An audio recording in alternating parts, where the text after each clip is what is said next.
Welcome back to Sacred Arc, a podcast about life, loss, and the soul in between. I'm Kimberley, intuitive grief guide, death doula, licensed esthetician, and whether I wanted to be or not, a lifelong student of grief. And today's episode is very personal for me because I'm joined by someone who is not only my cousin, but honestly, more like a sister. We grew up together, we survived a lot of life together, and she's one of those people who has walked beside me through some of the hardest parts of my life since we were little. And one of the things we've always talked about over the years is how parallel our lives have felt. Not identical, but connected. Almost like we were carrying different versions of similar wounds. We both grew up without really knowing our biological fathers. And for me, I eventually met mine when I was 18. But for Carol, her story was quite different than mine. And that's part of what we're talking about today. First off, Carol, thank you for joining me. This is take 2 because the first one apparently didn't work. So, why don't you go ahead and tell me your story in terms of your biological father? So for me, I was given more than one story. I was never told the actual truth. Everybody had the name right of who it was, but there's so much more to it. But it just depended on who I talked to in the family, what information I got. Because my mom would give me no information at all. And so I never met him. I just heard stories through the family. There was never any consistency in the stories. Why do you think that your mom withheld that information from you? You might have to bleep it out. She probably doesn't listen, anyways. Um, no. Why she kept that from me, I honestly could not tell you. I don't know. Some of the things that she told me, reasons why were, I mean, just so far fetched you could make a movie. No lie. I mean, I don't know why she did that. I don't understand it, but she still to this day says, that's all I know. I know in my situation, everybody, of course, around me knew that my dad wasn't my dad. My stepdad, who raised me, was not my father. And my mom chose to withhold that information from me for a very specific reason. It had to do with his ex-wife, but it still made it very complicated. It still was hurtful. It still created a different kind of grief in that aspect, knowing that I could have been present had it not been for certain people's emotions and feelings. It was definitely a hard secret to keep, but it was definitely one of those things that we were told, this is a secret you don't tell. What was it like growing up not fully knowing who your biological father was? Well, I mean, there's always a void there. There's always going to be a void there. But it's just, it is what it is. But, and yeah, you can have a stepdad come into place, but it doesn't answer the questions for you. You know, when you look in the mirror, you look and be like, okay, I get my eyes from my mom, or, you don't have that person to look at and say, okay, well, I get that from you, or I get this trait from you, I get that trait from you. So there's definitely a void there that it's an emptiness that just you can't fill. Nothing fills it. Right. And I know you and I both had stepdads that came into the picture when we were younger who kind of Hmm. helped to raise us, and both of our stepdads were not the best father figures for different reasons. How did that feel for you growing up with a stepfather, knowing he wasn't your biological father? And did you have a certain type of grief in that, or hope that maybe someday you would find your biological father and things would be different for you? If I'm going to be 100% honest, my focus at that time was survival. I mean, it was just surviving. And that was because of my dad's demons. You know, he was fighting his own demons, but it didn't make things easier. It always made me want to. I thought about my biological father more then, about finding him and that. Like, what would my life be like if I was with him instead of here? Would life be better there? And I'm sure every kid does that goes through this. They have that thought at some point. But there's also that rejection there too, where, well, they didn't stick around for me the first time. Do they really want me now? So it's a roller coaster of emotions. Do you think that you were aware of that absence or it affected you more when you were little, or do you think it's hit you more as you've gotten older? Or as I've gotten older, because I'm a mom and a grandma. And I vowed to raise my kids different than I was raised because I didn't want them to go through that. So I think I've been very aware of it since becoming a mom. Do you think that that uncertainty shaped you growing up about not knowing who your dad was? More so. I mean, yeah, it affected me when I was little, but I think now more. I think in some ways it did. Because like I said, you don't know anything about yourself. Well, oh, did I get this quirk from my dad? You don't know anything. So I think it does kind of, I guess the best way to say it is yes, you're forming a mold, but my mold had holes. That's a good way to describe it. Yeah. I mean, yeah. I think it definitely affects your identity because even if you've never met that person, your identity is always trying to figure out where you come from, who you are, searching for yourself in other people, even trying to find out, if you're related to them, you're not related to them, where did I get this from, etc. Were there moments where you felt different from other kids because of it growing up? Oh, always. I mean, I was reminded daily, especially when my brother came along. I was reminded daily that, oh, you're not Bill's kid, you know. Story for another day, but when you have that repeated to you so much, it becomes who you are. Did you ever feel like you were searching for pieces of your identity through other people? Yeah, because without knowing who he was, I couldn't truly know who I am, if that makes sense. I mean, yeah, I'm with my mom. I, was raised by my mom. I see what I get from her, temper, this, that, whatever. But I don't have that. And so, yeah. So let's talk about how you initially found out who he was, and also what was it like emotionally when you finally thought that you might have actually found him? So I don't even really remember how we actually found him before I did the ancestry DNA test. I think it was when you had reached out to what ended up being my half sister. I think that's when it was. But when I did the ancestry DNA test and I got the confirmation that that's who it was, I guess you could say it was bittersweet because it's like, okay, I finally have confirmation, but now I have to decide if I want to move forward and pursue this or not. Because if I do, I'm facing possible rejection. But if I don't, then I'll never know. So I think it was a bittersweet, just kind of, but at least then I had confirmation. So, what hopes came up for you during that process, or what were some of the questions that you always imagined asking him if you found him? Well, most of the hopes were just trying to find out about the other side of my family. Like I said, I'm a mom and a grandma, and I want to, if something health wise comes up, I want my kid to know, and I don't have that to give them. So for me, that was one of the biggest things was, I don't have that information. But I mean, I would have loved to at least met him one time just to say I got to meet him and see him and, hear his voice and all of that. So, what did it feel like for you finding out that he had already passed before you could meet him? It was like a punch to the gut. It hurt because I knew even though I have confirmation, I have nothing else and I'll never get it. It was just it just solidified that this is all you get. So, what feels hardest for you about not having those answers? Just not really knowing you are. You can't fill in those gaps. And that it's just the emptiness that's there. Does knowing that he only ended up living a few hours away from you make the grief feel different somehow? Yeah, because if my mom would have opened up and I could have done more research, if she would have given me information, I would have known that sooner and could have possibly reached out sooner.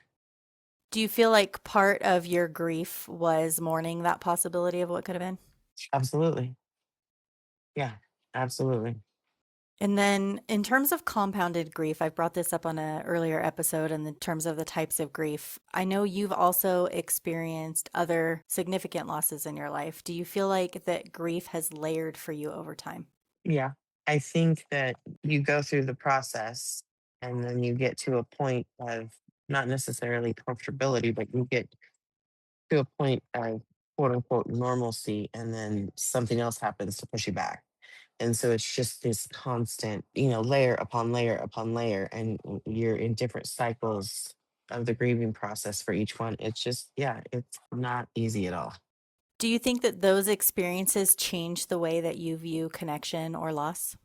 Yeah, I do. I think it affects it. Do you think that grief has changed the way that you trust people or let people get close to you? Oh, absolutely. And when you're going through something that is just devastating, you find out who is really there for you in those moments. And going forward past that point, you don't want those people around you that aren't genuine. And so, with the things that I've gone through in my life, I have a very small circle, and you are one of those people. And I often joke with my husband and say, Tim's my real soulmate. You're just a tag along. You should get him a shirt that says that. I know. So, what do you think that grief has taught you about yourself? To cherish my life, to not complain about getting old. Like we have said previously, my patients are older and they complain all the time, Carol, don't get old, don't get old. Well, I look at getting old as a privilege because I'm going to bring up Isaac here, but I look at Isaac and he was 19. He didn't get to live a life. So I say to my patients all the time when they say, don't get old or getting old sucks, I always tell them, no, it's not. It's a privilege. And they'll ask me, what do you mean? And then I explain it to them. You got to live your life. You got to experience marriage and family and travel and all of this. And for a lot of them, it puts it into a different perspective for them and it changes their view of it. And then they have, more empathy going forward. So even if that's only one person a day, at least I'm changing that for somebody. I love that because that's something you don't really think about. I mean, I've heard a lot of things and I've done an episode on things that people shouldn't say to people who are grieving. That's a little different because that's a perspective shift. And it's true.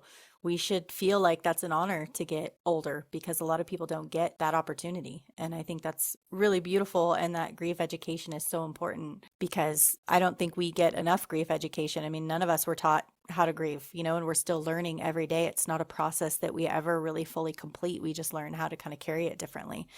Exactly. Yeah. Well, for us, we were just told to rub some dirt on it and move on. So, Or you'll be better by the time you get married. oh God, I hated that saying. Yes, that was the worst one. Yes. I mean, I was married twice and I'm still not better. So I think it was terrible advice, but Well, I mean, I'm still married to the same one going on 30 years together. So I think I won in that part. right. So have you found ways to make peace with the unanswered questions that you've had, or do you think that healing always requires answers? No, you're never going to get all the answers. Like for me specifically, I mean, I have a few photos and I have confirmation that that's who he was, but I've come to terms with that's all I'm ever going to get because he's not here to give me the things that I need. So I just have to say, hey, this is what I get. And that's what the universe wanted me to have. And I just have to go with that and let the rest go.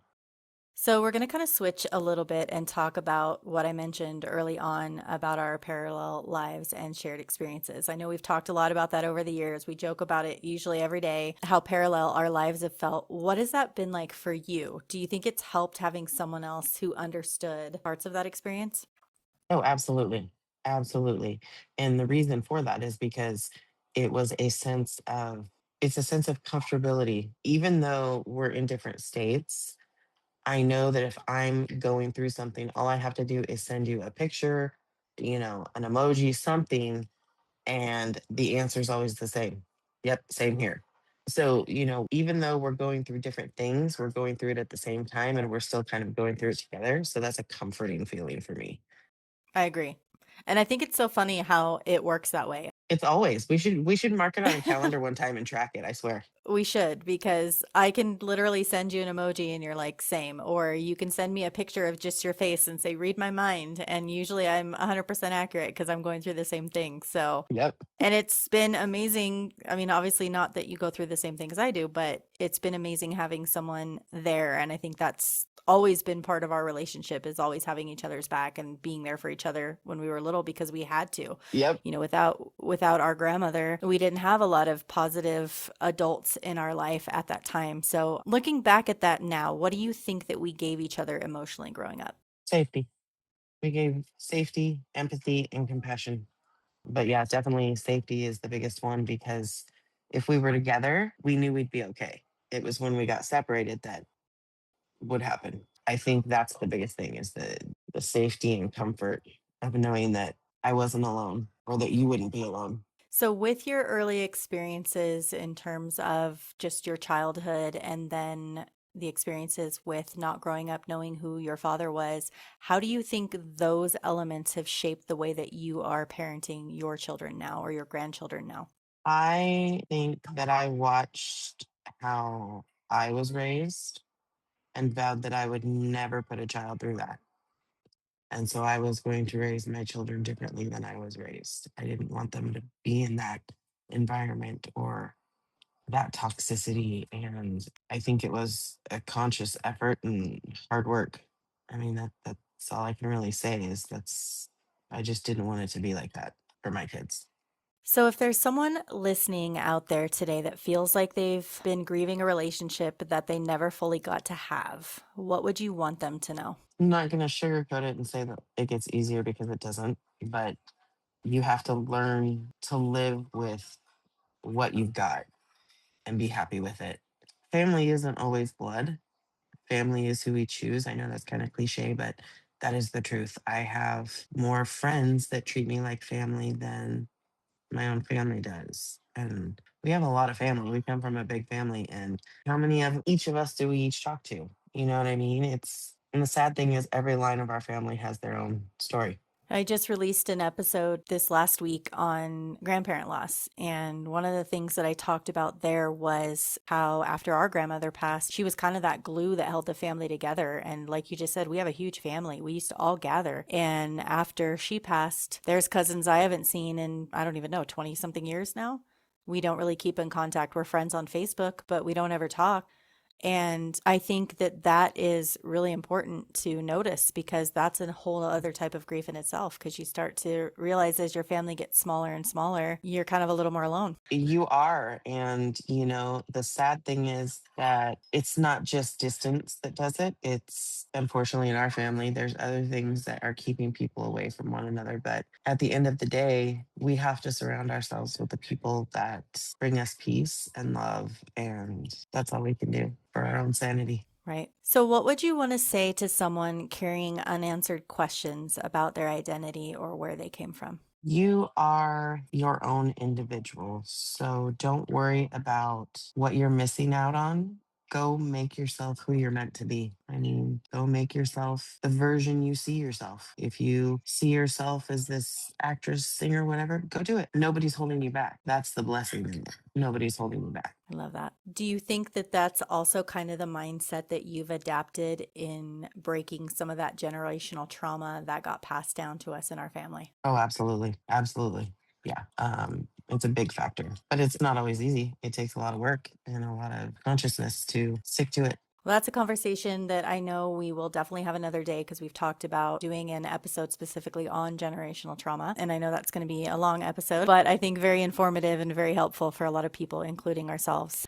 So I do have one more question for you before we sign off for today. And that one is when you think about your story and your relationship with grief, what feels like the hardest part to explain to people? All of it. And so anymore, I try not to explain it. It's just easier to move on to the next subject. That's true. Sometimes it is.